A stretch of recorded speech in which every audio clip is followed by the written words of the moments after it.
weather's getting chillier, so we're going to make a hearty breakfast today. First, we're going to go ahead and spray our pan with some of this non-stick Pam.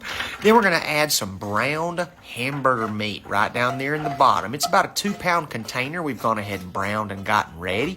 You can drain a little bit of the fat off if you want, but we tend to cook with the leaner, the 93 and the 7, so it'll go right inside. Next up, we got a can of cream of mushroom soup. Now, they've got several different flavors of this one. We've got this one with the roasted garlic. Now, some of y'all I know don't love the garlic. No problem. If you don't, just use whatever brand that you like, whatever flavor combination that you like.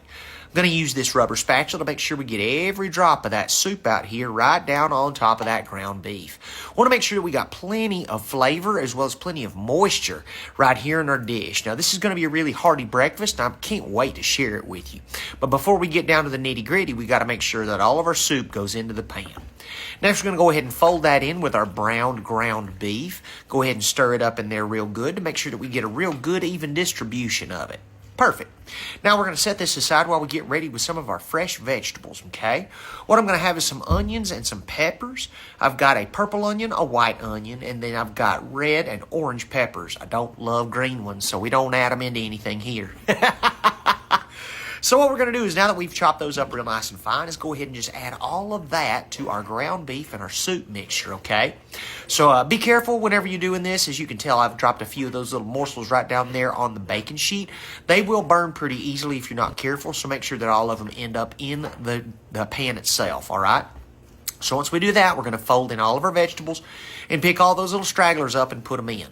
Now, next on top, we're going to put a little green. I'm going to crumble up a little bit of kale to put right on here on the top. If you don't love kale, that's fine. I would say go ahead and try something different. Maybe a spinach or maybe even a parsley. That's really good on here as well. But hey, maybe you don't like greens at all. That's fine. All of our recipes are 100% customizable. So if we add something in here you don't like, great. Also, if you've got a suggestion for something else we can add to make it more delicious, please never hesitate to comment. Wonderful. Now that we're going to put that aside and get ready with our eggs. We got 9 eggs we've broken up into this big old measuring cup. And we're going to zhuzh those up, make sure that we get them really nice and blended. Perfect. Use a little moving magic, because don't nobody need to watch us crack 9 eggs, do they? Of course not. So what we're going to do now is just pour this all over the top of this beautiful start of a casserole that we got going. So now we've got that ground beef, we've got all those fresh vegetables, we've got just a little bit of spice, and now we've got 9 eggs. This thing's just protein all over the joint, all right? We've set our oven to 350 degrees, and we're going to leave this in there for about 40 minutes. But before we slide her in, of course, no dish in this kitchen will be complete without some kind of dairy, be it a whole lot of butter or a whole lot of cheese. I'm fine either way. After about 35 minutes, I wish you'd look at this gorgeous. Check her out. Isn't that just absolutely fantastic?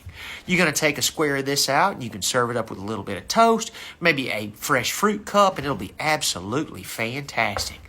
I wish you'd look at that. All those textures and flavors and colors coming together to make this absolutely fantastic breakfast casserole. Serves a ton of folks, absolutely dirt cheap to make. Yes, please.